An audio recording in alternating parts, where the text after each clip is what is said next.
you're having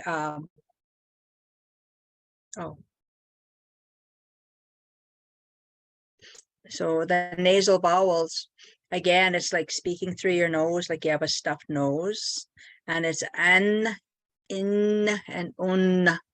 So when you have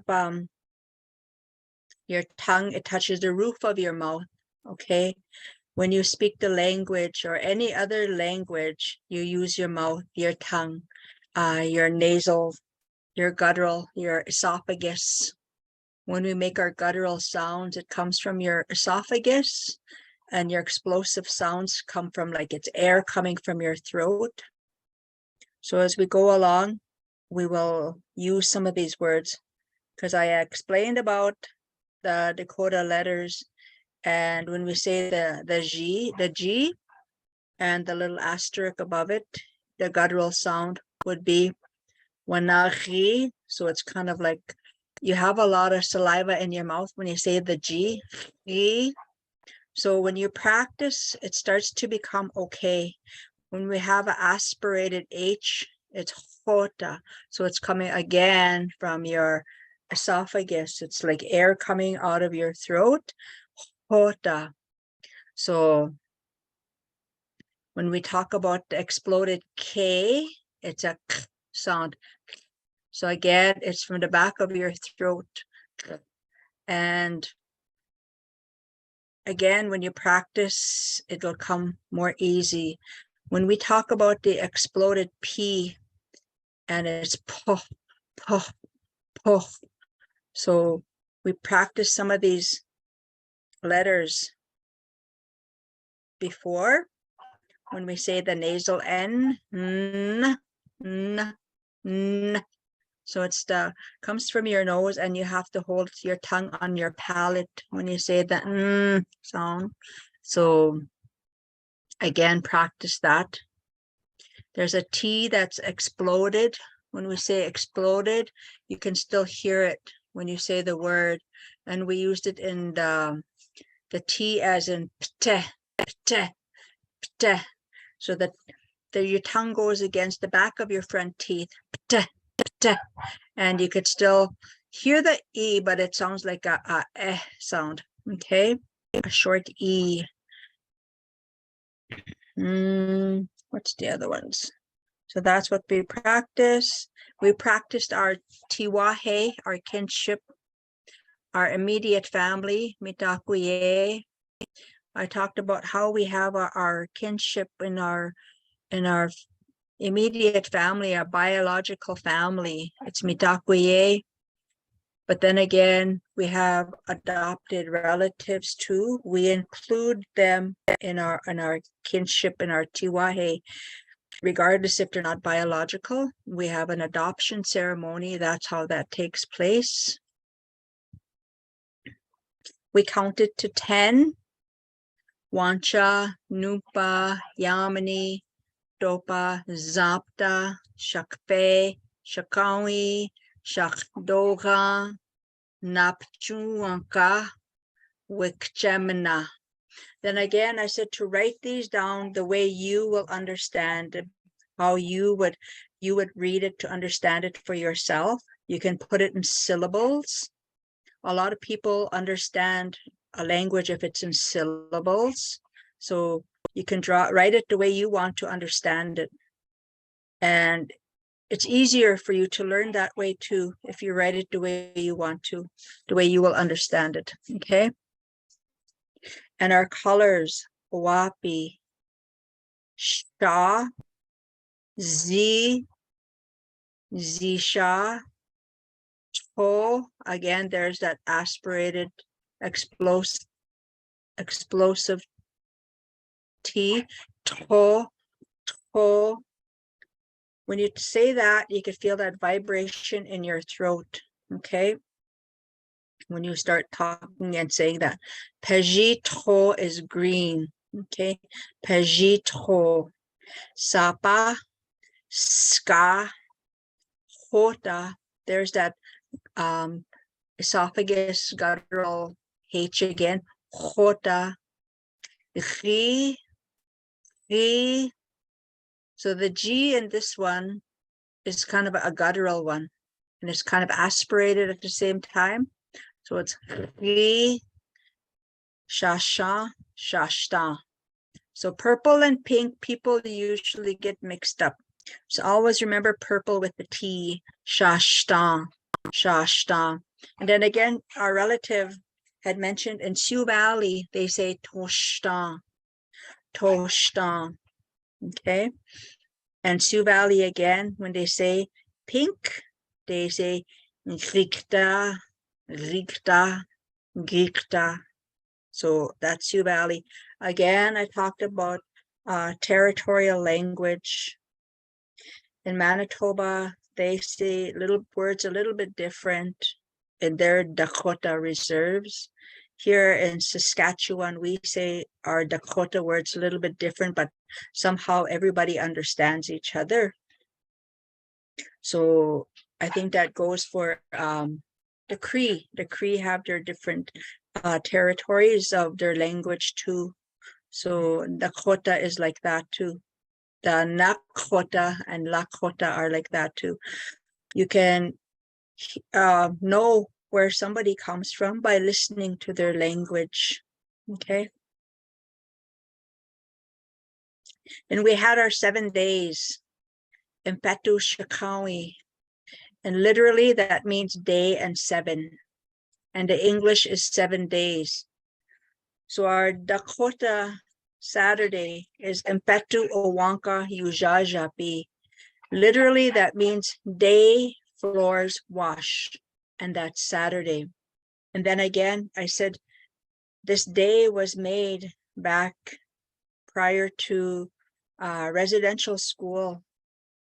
And residential school, that's what they used to do on Saturdays. So the Dakota people, they made their own days of the week to match, to accommodate what they were living in, the way they were living, right? So back in the TP days, the pre-residential school, we never had the days of the week. We never had special days. Our calendar was made on buffalo hides. My uncle Wayne Goodwill has teachings of that. He does the calendars on the buffalo hides, and he has his stories. But this was made during the residential school days, the 7 days. So that's why Saturday is wash the floors days. Then Sunday, Empetu Waka, day holy. That's the literal translation, and that's Sunday. And Waka is holy. That's what it means, a holy day. And that signifies a day of prayer, because in residential school was a Sunday, that day of prayer. Empetu Waji is day 1st, Monday. Empetu Inumpa is day 2, Tuesday. Impetu Iyamani is day 3, Wednesday. Impetu Itopa is day 4, Thursday. Impetu Izapta, there's that nasalized again, Izapta, day 5 is Friday. Okay, so that's the days of the week that we created after residential school. And we went over some animals, not all, and some birds.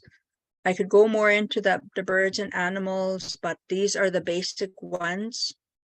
So we went to Tonka is buffalo, Shunka is dog, Shunka Wakan is horse. Again, there's holy, Wakan is holy.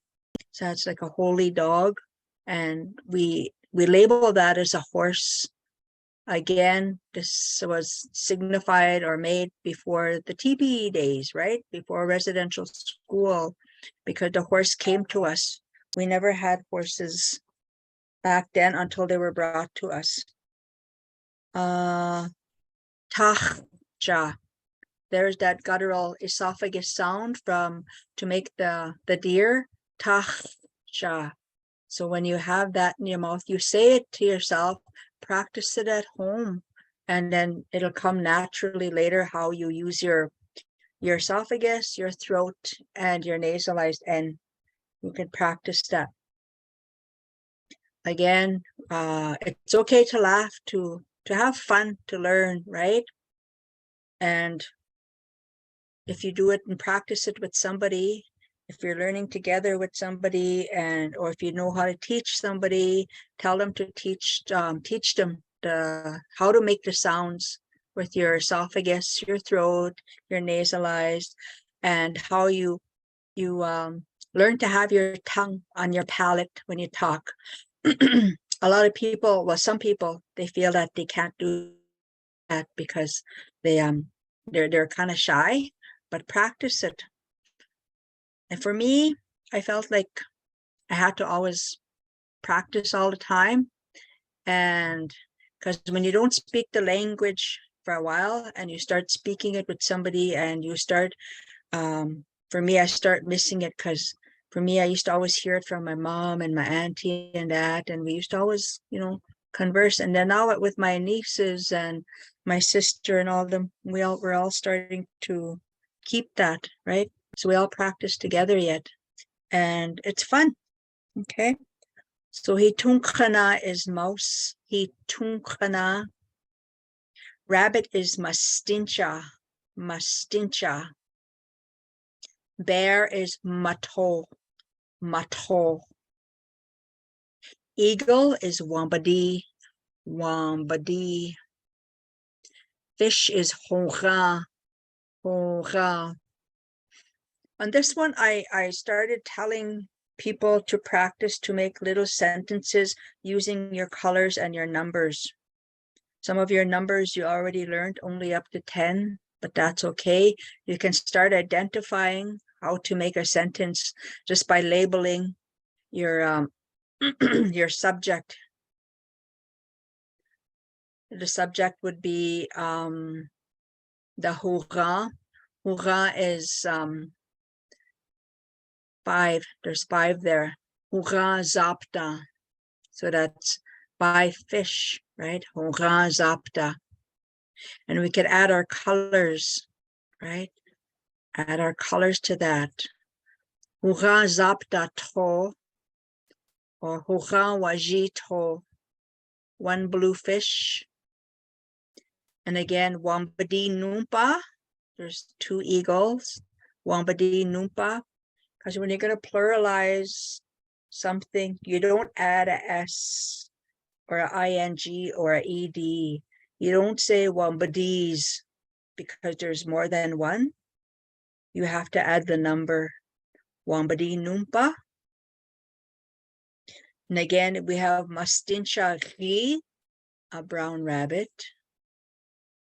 Tachcha numpa ri. So there's 2 brown deer. Mastincha ska was waji here. And remember, 2 weeks ago, I said here means no, that's a command. Here. So mastincha ska waji here. Mastincha ri waji, 1 brown rabbit. Because ska means white, right? Okay. So that's what we kind of practice. Again, we started, I gave you some words to practice, some command words, and to explain me and you and yours. So I went, I want means wachi. So wachi, you have to make sure that you say it the right way and you recognize it in the sentence structure, because wachi can mean dance. Okay, so you have to recognize how you say wachi is I want with the N at the end. Wachi is to dance without the N at the end. So hot dog, wachi. I want a hot dog. Okay. Or else you could say hot dog, wachi, numpa. I want 2 hot dogs. Right? When you speak the English and any kind of language, Dakota, Cree, Dene, Soro, whatever. You speak English and another language. It's called a blended language, okay? And it's okay to say that because you're learning a language, or you have a language by learning a few words and you're speaking it with English. It's a blended language, okay? So we went mak'u, mak'u. That means give me, okay? Mak'u. And we said, mini mak'u, give me water. Mini means water, okay? Mini mak'u, give me water. So when we say Ija, Ija, him or her too, or someone also, we say Mija, me too, right? Mija, and you too, Nija, Nija, right? And him or her or somebody, Ia, Ia, Mia, me, Mia, Nia is you, Nia. So there's a pattern there, right? Tawa, Tawa is his or hers or someone's. So me tawa is mine. Me tawa. Ni tawa is yours. So the pattern there is the me and the ni, right? So when you listen to somebody talk, when they say me, they're talking about themselves, right? When they say ni, they say yours. So when people speak a language, they use a lot of hand signs, or they nod to people, or Nija, their head goes, right? Nia, right? Nitawa, yours. They use a lot of body language with their hands and their heads, they're nodding, right? So you pay attention to that too when they're speaking a language.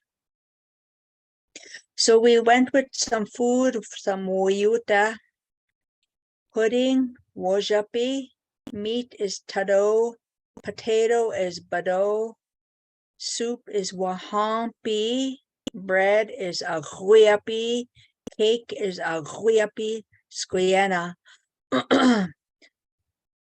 Sugar is chahampi, chahampi. And corn is wamnaheza, wamnaheza. Vegetables, takushnishni, takushnishni. Pumpkin is wamanu, wamanu. And onions, this is the aspirated S, she. It has the explosive P in it, where it's p, and the S is a she. So when you practice that, it'll start coming naturally again, how you say your letters, pshi. And waskuyecha, that one you could put into syllables to help yourself understand. And then those are fruits of all kind. When they make waskuyecha, it's always strawberries, cherries, any kind of fruit in one, and it's like with the juice. And that's what it's a delicacy to the people. And choke cherries, champa, champa. And that too is crushed choke cherries, and they make it with they always make it with lard, huh? So that's a delicacy to the Dakota people. Oranges, tashpa zizi, tashpa zizi. And again in Sioux Valley, our relative had made mention to tonka, tonka. Tonka is something big, right? So tonka, tonka. There's that guttural sound in your throat again, in your esophagus, and where you have to feel like you have to have a lot of saliva in your mouth to say that word, right? Apples is tashpa, tashpa. Candy is chahampi, shashana, chahampi, shashana, right? And you go back, you can see sugar is chahampi, right? So you can see connections in words all the time. You can find it where all the words are connected. There's some kind of connection. And shashana is like pink, right? So it's pink sugar. So a long time ago, when the Dakota people start celebrating Christmas and that's how they recognized that. They made that word for candy, chahampi shashana. It's kind of like a pink candy. And our yatka, our drink, our tea is wachbe. There's that H, that kind of nasalized guttural H, wachbe, wachbe, and the P is kind of explosive. Our juice is hampi, hampi. Our water is meni. Our milk is asampi, asampi. Our coffee is pejuta sapa. And I said before, pejuta means medicine, right? And sapa is black. We learned that in the colors, sapa. So pejuta sapa, black medicine. And that word again too was made prior to or after residential school. They made that pejuta sapa. Connecting words again. When we connect our sentences, we start structuring our sentences. Some of the words that we connect with are the, which means ki. You can see that at the end of some words, ki. And is ka, ka. Again, that's kind of a guttural K, ka. Well is ito, ito. But is tka, tka. You can hear that T and that K, it connects, tka, tka, okay? So you practice those and you'll learn. And our head is pa, right? Our head, the whole head is pa. So our hair is pahi, okay? Pahi. Our eye is ishta. Our ear is nocha, okay? The whole ear is nocha. And our mouth is ita, ita. Our nose is poche, poche. And our tooth is he. Then again, our mouth is e, like inside our mouth, e, right? So there's two things for mouth here. One is ita, one is e, okay? Our body parts, tacha, tacha. Pa is our whole head. Nape is our hand, okay? Nape. And one finger is napsukaza, napsukza, napsukaza. Our foot, the whole foot is siha, siha. Again, you kind of really don't hear the S, but it's there, siha. When you say it really fast, siha.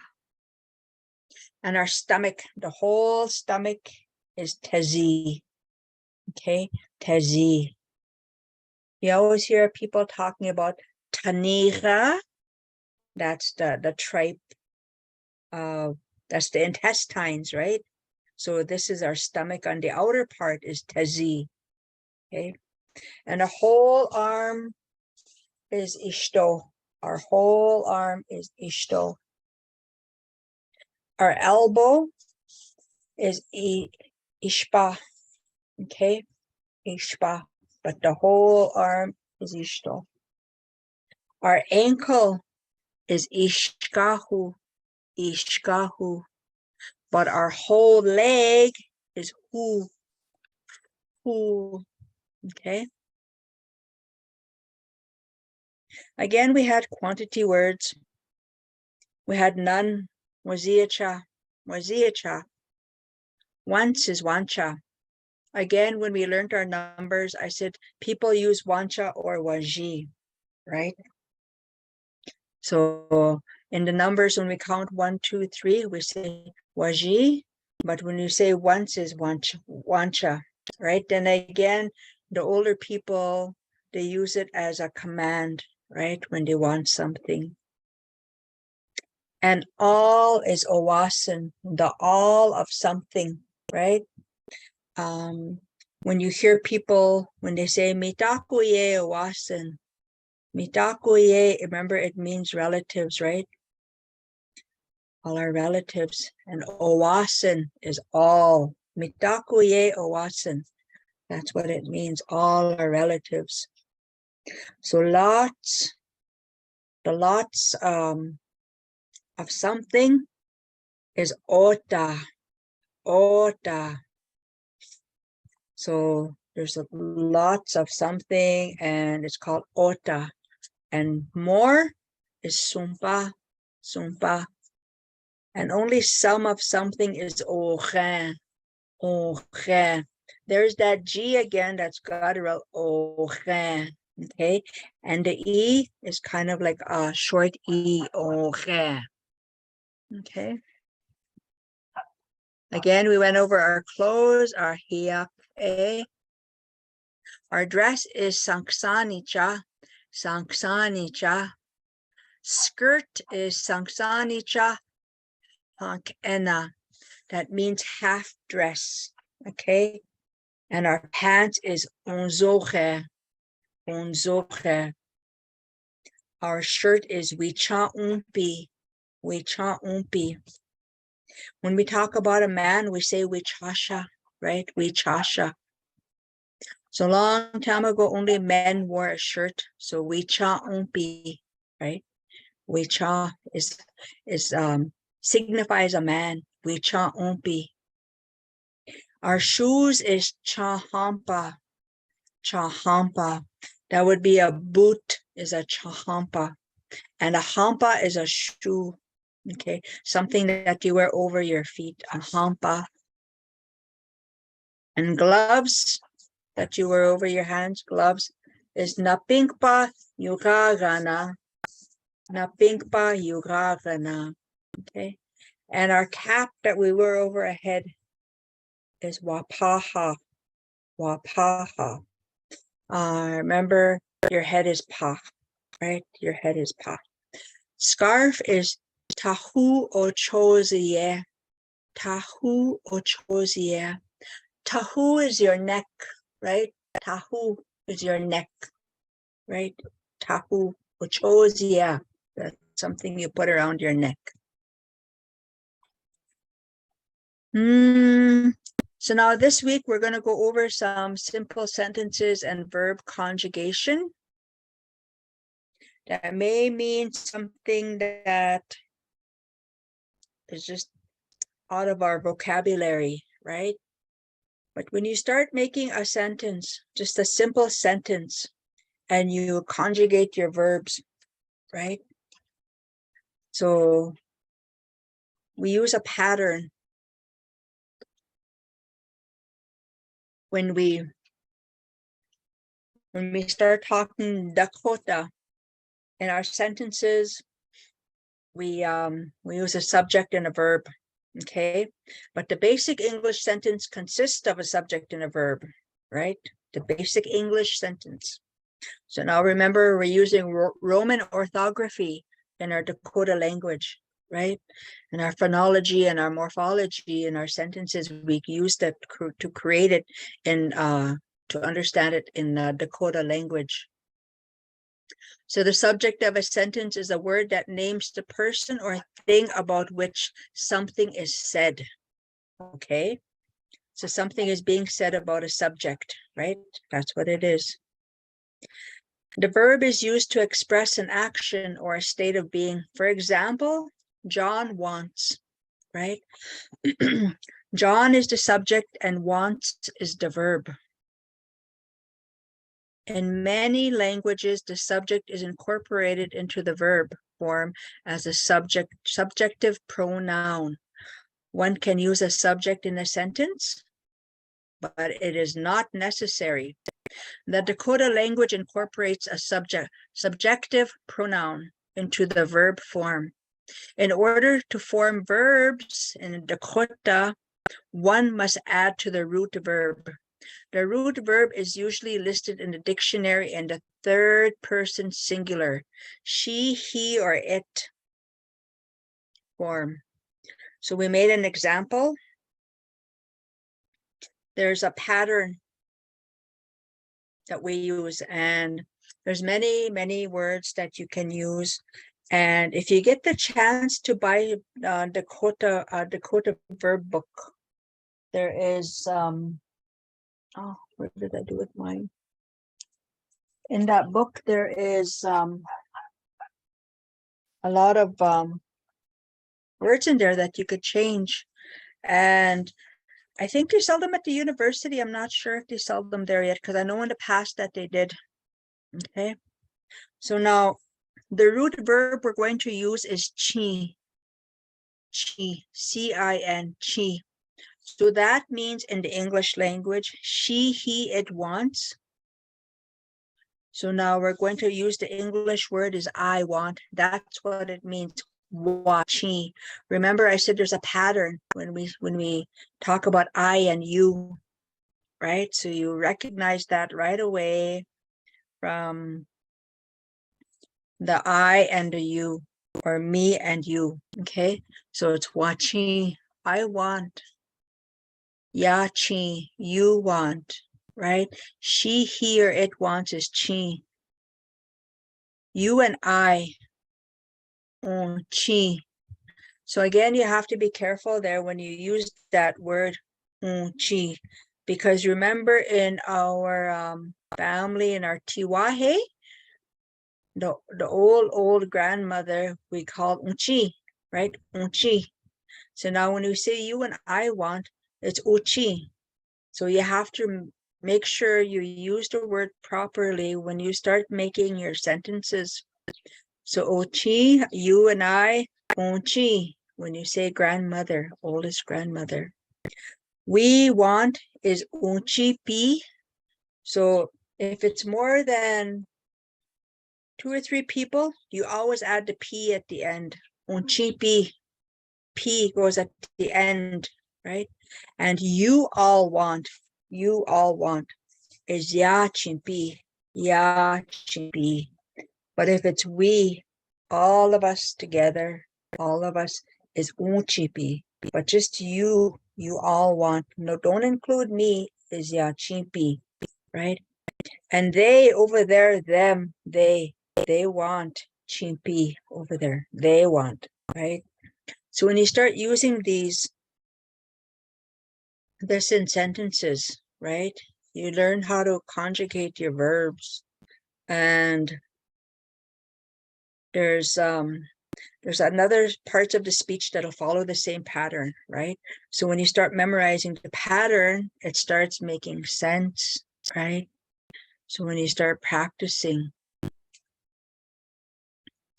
we have the 6 T's. Remember, they have the 5 W's: what, when, how, where, who, and why, right? But us, we have the 6 T's. So daku is what? Daku. And when is tuha. Tuha. These words are kind of like questions. One word can be a question, like a one word. It could be like a sentence, just one word. And toked is how. Tokia is where. Tokia, where. Tua is who, right? Tua. When you speak the language, when you start saying these, there's always a body language that comes along with it, right? And tokcha'un, why, right? Tokcha'un. So when you start using these questions, you use your body language too, right? Taku, right? Your head goes and you wonder, So I think a lot of people watch Dances with Wolves, right? On that, they you watch, listen to them, and you see these words on there, and you could see their body language, right? So if you pay attention to that, if you watch it, then you'll see Daku, what? Tuha, Doket, Dokia, Dua, Dokcha right? So you practice those two, and when you learn to question somebody, and if somebody's calling you and say, "Hey, Maureen, Daku," I say, sometimes they don't understand, and I said, "That means what?" Right? So even that one word you teach somebody, and then you start conversing. So there's the simple sentences and verb conjugation, simple root verb and conjugation pattern, right? So when you start learning this, and you learn other words to conjugate. So this, you can take a picture of it or practice it. And if you do have that Dakota language verb book, I wish I had it. I thought I did have it. If you have that, and you can read it, you read it, and it'll tell you how to conjugate them. So the words you can, the verbs you can conjugate, this is the pattern, right? So you just add them on. Remember, when there's more than 2 or 3 people, you always add the pi and the for we, and you all, right? That doesn't include me. Yeah, it doesn't include me. And they, them over there, right? So you have to make sure that that is understood, because if you start using chipi in a sentence where it just includes, and it includes me, people will identify that. Okay.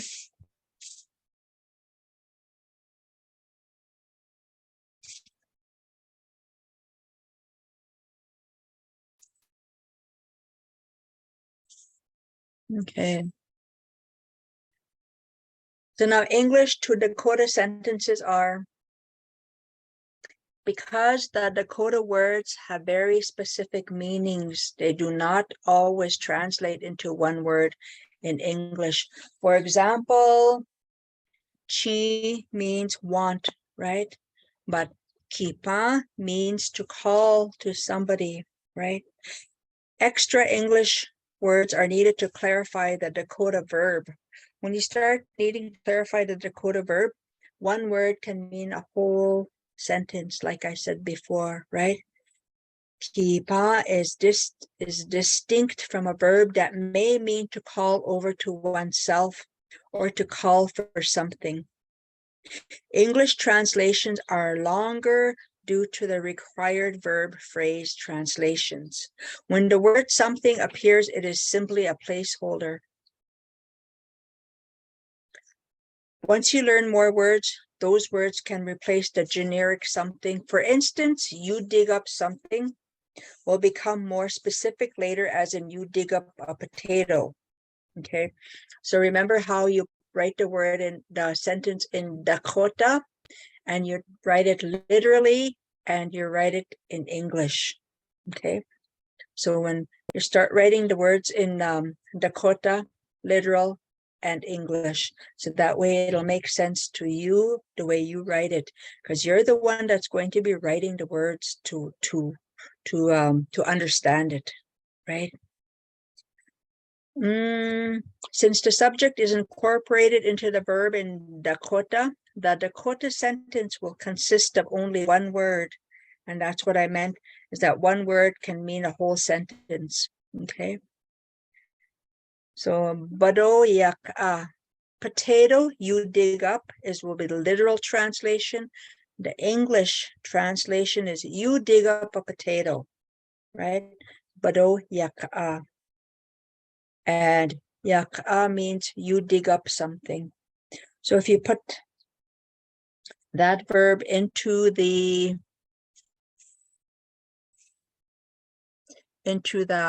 pattern, right? It'll be under the you, yak right here. This is where it'll go. Okay. That's why you pay attention to where you're going to put it.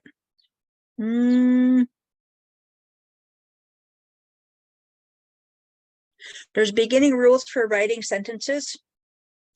Creating very simple sentences consist of a subject and a verb. The subject comes before or precedes the verb, okay? As in English sentences, you already know that the person is incorporated into the verb. So the Dakota sentence is shunka chi. And I had said that before about putting the subject first. So the subject is shunka and the verb is chi, right? So the literal translation is dog, it wants. Okay. So the English translation is the dog wants, right? So that is there, but it's in our Dakota sentence, we don't really show it's implied. Okay. So the words will be implied in Dakota. And again, that's where we use our body language, right? Where we'd nod. If the dog was there, we'd say dog it wants, right? Shunkachi, right? So we'll use our head to nod. So when the examples will be easier to translate when in Dakota than literal translation than English translation. So that's some of the rules, okay?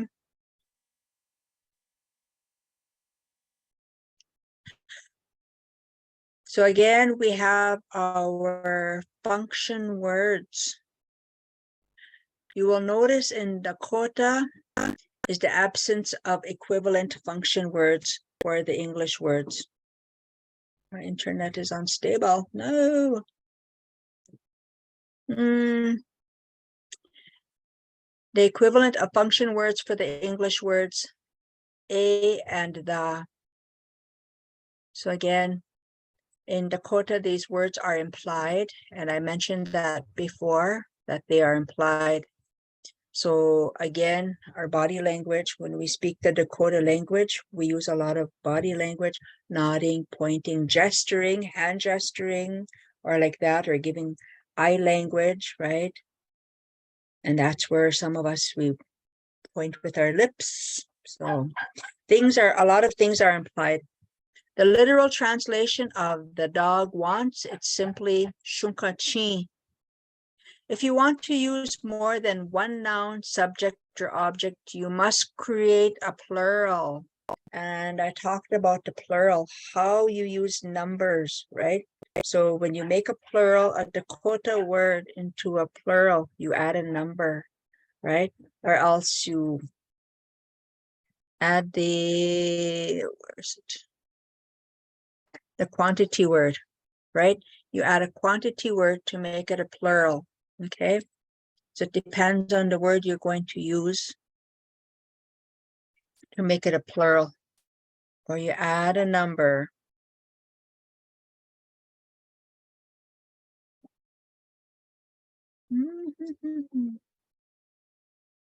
So again, plural forms. Creating plurals are made with using quantity words.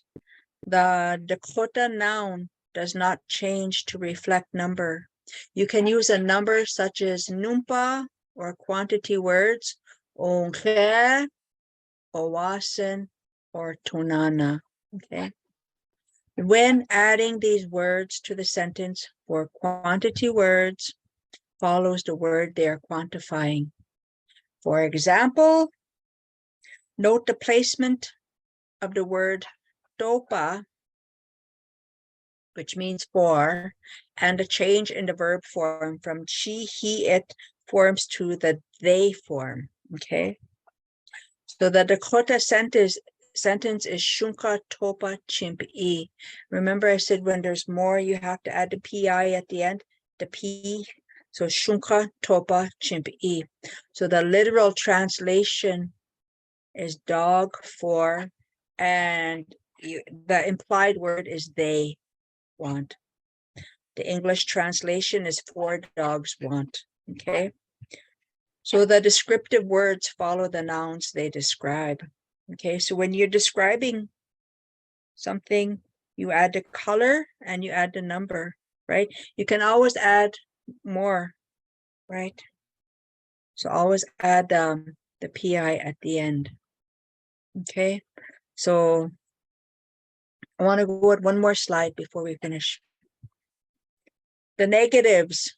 To create a negative sentence or word, place the word shni after the word you want to negate or make negative. You can negate a verb or a noun by placing this word after it.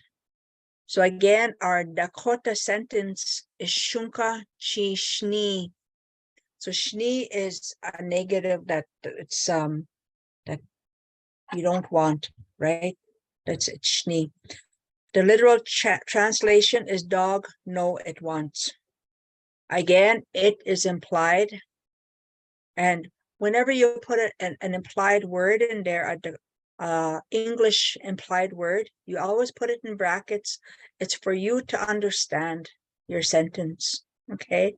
And to put it in brackets, and it's only for you. And when you do it in syllables, your Dakota words, will do it in syllables for you to understand. And you can even write the English words smaller underneath or over the Dakota words.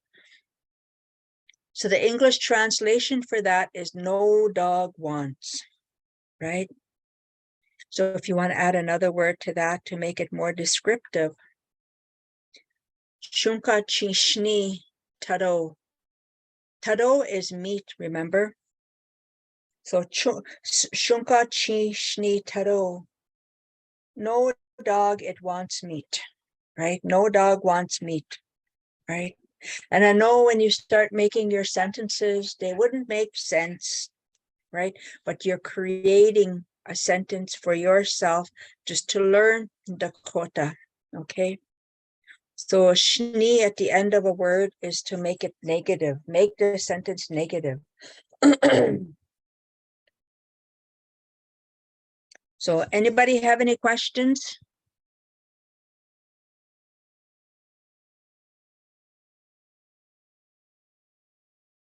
Oh, this one makes more sense. To negate the verb, place shni after the verb the dog does not want would be shunka chi shni. And again, literal translation, dog, it wants not. Again, it is implied, right? So you put it in brackets. And once you start learning to do this, it goes easier. It makes it easier for you to understand, right? So you can practice that. And I think you guys get these in the email after, right? I'm not sure. We get them in the email before the class. Yay! This PowerPoint, or you get the old one? We get the one that we're discussing that day. Okay, good. Because I always update it, the PowerPoint, to update it and make it more accessible for you guys to use. Because when I first started it, I only made 10 slides. I thought, well, what can you do in an hour? I was thinking, right? 7:55. I'll do one more slide. Okay, more than one descriptive word or words. If there are more than one quantifying or descriptive words describing one noun, they follow the noun in the inverse order that they would in English. For example, the 3 black dogs want becomes shunka sapa yamani chimpi. Okay, so that is our Dakota sentence, our descriptive Dakota sentence. Shunka sapa yamani tipi or chimpi. I made a mistake in that, didn't I? I'm using they live. And change that. Actually, I just looked at the email again. Though it looks like those are the same slides from like last time. Like Really? from the very first class, Okay. yeah. So the last thing on there is like the close and the closing like biography of yourself. Well, they have to update that. I thought it was changing each time they were sending like a document, but it's I still the did same one. too. I don't know if Those, anyone else is like that. I don't get them, unfortunately. I will speak to Reconciliation Regina as well as RPL to see if I can get those updated for all of you. Awesome.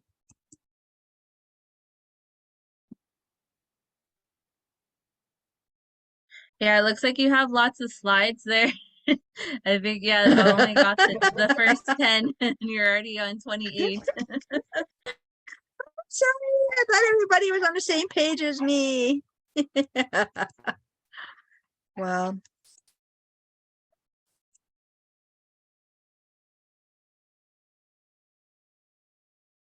no, this won't fit on there.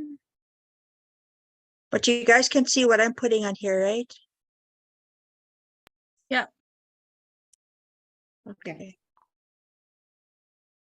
Okay. So Dakota sentence, Shunka Sapa Yamani Chimp E. So literally, always do your literal translation. It's easier. So dog, black, 3, they want. That's what literally it means. So people always wonder, why do you guys talk backwards, right? When I explain it that way, because the English translation means the 3 black dogs they want, right? So then you have to add something in there, right? When we said you have to add something in there, so you can add taro, bado, like some kind of food or drink, right? So it's up to you to put a something in there, okay? So I hope you guys get this new PowerPoint. Well, maybe next one, maybe the last class, you'll get everything. And here I'm telling you guys, well, you guys screenshot what I put up there, okay? Any questions? My time says 7:58 here. Yeah, any You questions guys all from good? anybody? Feel free to ask anything you like. Can you share the verb book that you were talking about? The one that you couldn't find? Yeah, Like when you do I find know. it. I will. I'll bring it next time and I'll share it. Because I'm Okay. pretty sure it's a good one anyway. So you could learn to make the rules, writing sentences and doing your verbs. Because once you learn how to do your consonant, vowels, and that, easier. Okay. Thank Everybody you. wash day. Wash Okay. day. Hope Mm. you I have am